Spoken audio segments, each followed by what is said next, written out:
I had a vision. I saw a dark and stormy ocean. In that ocean, I thought I saw multitudes of poor human beings plunging and floating and shouting and shrieking, cursing and struggling and drowning. And out of this dark, angry ocean, I saw a mighty rock that rose up with its summit towering high above the stormy seas. And all round the base of the rock, I saw a vast platform. And on this platform I saw with delight a number of the poor wretches continually climbing out of the angry ocean. And I saw that some of those who were already safe on the platform were fervently helping the poor creatures still in the angry waters to reach safety. But something puzzled me. Although they had all been rescued at one time or another from the ocean, nearly everyone seemed to have forgotten all about it. Anyway, the memory of its darkness and danger no longer troubled them. And what was equally strange and perplexing to me was that most of these people did not seem to have any care, that is, any agonizing care, about the poor perishing ones who were struggling and drowning right before their eyes. But then I saw something wonderful. I saw a great being from above come straight from his palace, right through the dark clouds. And he leapt right into the raging sea among the drowning people. And there I saw him toiling to rescue them until the sweat of his great anguish ran down in blood. And he was continually crying to those already rescued, to those whom he had helped with his own bleeding hands, to come and help him in the painful and laborious task of saving the lost.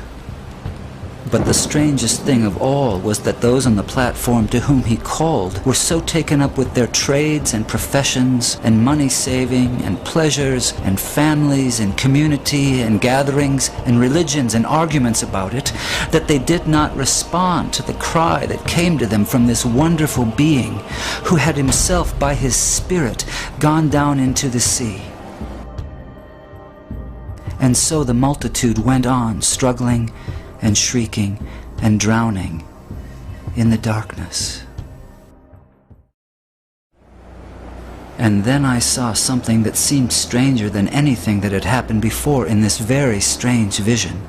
Those whom this wonderful being cried out to come and help him in his difficult task were always praying and crying to him to come to them. Some wanted him to come and stay with them and spend his time and strength in making them happier. Others wanted him to come and take away various doubts and misgivings they had concerning the truth of some letters which he had written them. Others wanted him to come and make them feel more secure on the rock, so secure that they would be totally sure they would never slip off again. They used to meet and get as close to the rock as they could, and looking towards the mainland where they thought the great being was, they would cry out, "Come to us, come and help us." But all this time he was down among the poor drowning creatures, crying to them in a hoarse voice, "Come to me, come and help me." And then I understood it all. It was plain enough. That sea was the ocean of life, the sea of real actual human existence. Those multitudes of people struggling in the stormy sea were the billions of sinners from every race, language, and nation.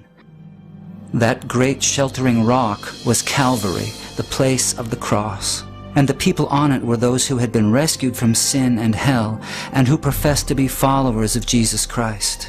That mighty being who called to them from the tempest was the Son of God, the same yesterday, today, and forever, who is still struggling to save the dying multitudes about us from this terrible doom of damnation, and whose voice can be heard above the music and machinery and noise of life, calling on the rescued to come and help him save the world.